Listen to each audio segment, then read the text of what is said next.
Dating 24,000 ang kanyang loan, ngayon ay 47,000 na. Ganyan ang mangyayari kung hindi mo mabayaran ang loan mo sa SSS.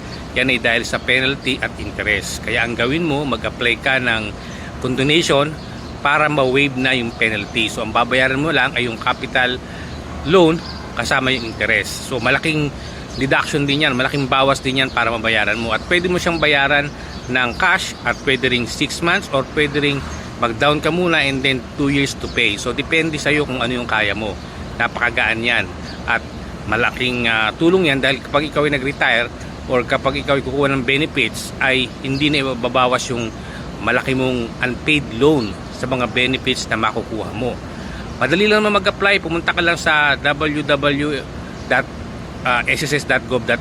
tapos gumawa ka ng SSS online account mo. And then, doon sa SSS online account mo ay hanapin mo yung condonation and i-click mo lang yon, malalaman mo magkano yung ma-apply mo. Pili ka lang, make sure lang na tama ang pipiliin mo dahil once na pinili mo ang cash, hindi mo na pwedeng bawiin yun. Kung pinili mo ay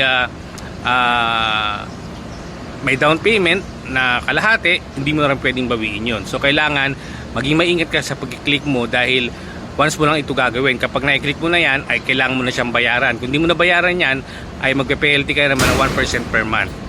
Yun lang. So kung meron kayong tanong, mag-message lang kayo sa baba ng video na ito.